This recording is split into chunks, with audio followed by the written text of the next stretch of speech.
Hi, so today's video is about print on demand as an artist. What is it? What are the pros and cons? And how do you actually do it?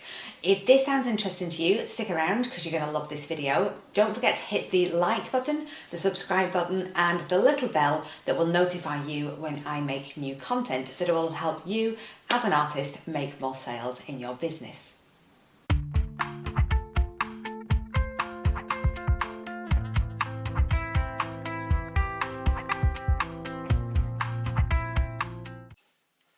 So in today's video, as I said, we're going to talk about print on demand. My name's Amanda Heath. I'm the founder of the Thriving Artist Business School. And it's something that artists ask quite a lot. What is print on demand? How do I do it? Is it worth it for me?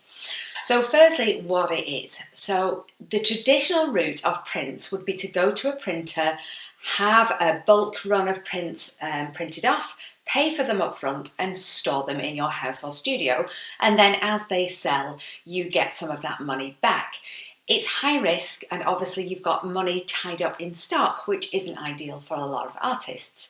So there is a new way of doing things called print on demand, which is exactly what it says on the tin basically.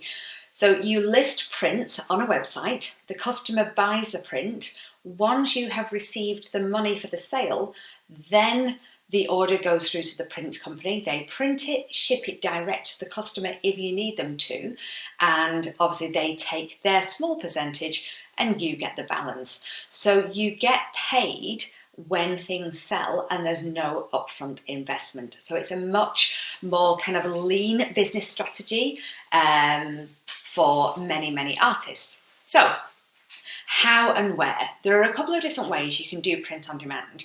You will have seen art marketplaces, and there's a few of them around, different levels, different products that would fit different brands appropriately. So some of them are low cost items such as phone cases, t-shirts and things like that. And you can have your artwork on those products, and it can be paper prints as well, actual sometimes fine art prints, but you put your art onto those products and the third party site or marketplace sells it for you.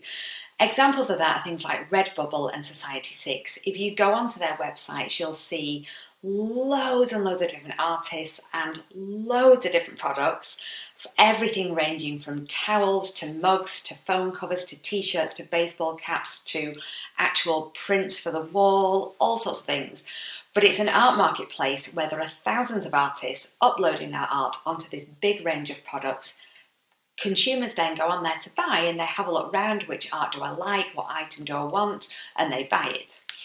That's one way. There's also art online galleries like Saatchi Art that basically offer a print on demand service. So if a customer buys a fine art print through Saatchi Art's gallery, they will deal with the fulfillment and the shipping, etc. So there's all sorts of different opportunities according to your brand. And what I mean by that is kind of your positioning. Are you high volume, lower cost, or are you more at the fine art end where you have gallery representation and you maybe just do limited edition prints? So you have to think carefully whether going for those kind of sites fits and aligns with the rest of your brand as an artist, because you don't want to devalue anything that you do. The other way of doing it is via your own website. So if you have a website and it's an e-commerce site, which means you can sell things on there, it has a fully functioning shop, then you can plug in a print on demand company. And again, there are several of these, and I go into these in more detail in my program, Passion into Profit, outlining which ones are best and why to use certain ones over others for different products. But what you do there is you plug it into your website, and when your customer goes to the website, they don't know there is a print on demand working in the background. So they go to your site just like they would an original, and they have a look round, they see a print or a set of prints they like, they click on buy. The order then gets processed, payment is taken, the order gets sent to the print on demand company, who can either send it to your customer direct, so you don't touch anything at all, or you can intervene and have it sent to you, so you can wrap it, put a label in there, a nice little handwritten note, etc. So there's different ways of doing it, and there are pros and cons to each. The pros, let's start first of all with art marketplaces. The pros are they have a huge audience. We're talking, thousands, millions, and a big marketing budget. So they do a lot of the marketing for you and they reach potential customers. But the downside of that is it's very, very saturated. It's difficult to stand out. And also, obviously, they're going to charge a fee for that because they're working for it and they deserve it. That fee can vary widely. I've seen some of those sites offer the artist as little as 6%, and then the print on demand, marketplace gets the balance of that. Some of them have much more reasonable costs, and it might be a 50-50 split. I think Saatchi at the minute is probably a 50-50 split around there. But, they do the marketing for you. They find the customers. They do all the fulfillment and the shipping.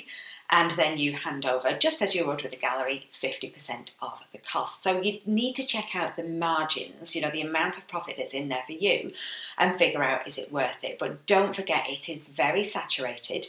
There are thousands of artists all vying for the same kind of audience and buyers, so bear that in mind. If you do it print on demand via your own website, the pros are obviously much, much bigger profits, and that can range anything from, upwards of 70-80% profit, as opposed to those kind of low 10, 20, 30% profit. So it's a big difference to your business. And you decide what products you want to promote, what products you want to list your items on. Do you want to do limited edition prints? Because some print on demand companies can fulfill that service as well with digital signatures or numbering them and sending them out with certificates. The problem with doing it via your own website, I'm a big advocate of keeping that control in your business as large, as often as possible. The only issue with doing it yourself and plugging it into your website is, number one, you have to set it up yourself. So if you are not tech savvy, doing that initial setup, you can need some help with it. And obviously, I do that with the students in the Passion to Profit course, but it does take you to set it up. And also you have to drive your own traffic to the website. So you have to figure out how you're going to get eyes on your website, and a big marketing agency or marketplace isn't going to do that for you. So it's important to weigh it up and decide what approach is right for you. And it's also fine to do a blended approach. This is what I love about art and the kind of modern world with the internet. Modern world. I sound like a pensioner. Oh dear. Good old days. But you can have a blended approach. So you could have gallery representation. You could be doing your art shows. You can have your online art sales, and you might offer, if you were at this kind of more exclusive level, some limited edition print runs with a print on demand company. The beauty of a print on demand company is you can scale to any level you like. Obviously not with limited edition prints, it's harder because it has to be a set number. But if you did open edition print runs, and you're not touching the prints physically, they're getting ordered from your website, they're getting shipped out direct to the customer, you can process 1,000 orders in a week. But you can't do that if you are physically having to go to the printers.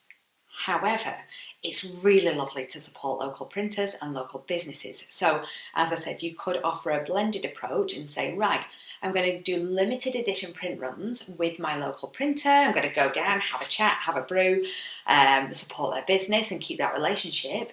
But I want the option of doing open edition print runs, maybe slightly lesser quality paper. Who knows? There are some fantastic quality papers with the print on demand companies I suggest in the course.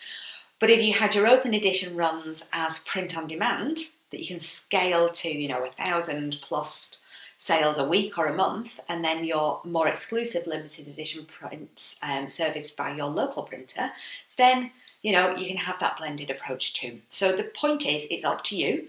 You can choose. Make sure it fits with you, your personality, what your goals are, your art. Make sure that if you do have gallery representation, you're not then going to go and sell keychains and mobile phone covers, because it just doesn't sit with that kind of look and feel that your gallery will expect from the art. So hopefully that gave you a few pointers with regards to print on demand and the possibilities for your business. And if you'd like more information and you enjoyed this, if you haven't watched my free masterclass, then there's a link somewhere around this video. Click on the link, have a watch of that, and I go into the 4 simple stages to selling more art consistently, and also some of the common pitfalls to avoid. So I hope you enjoyed this video. Don't forget, give it a thumbs up if you liked it, subscribe, and hit that notification button.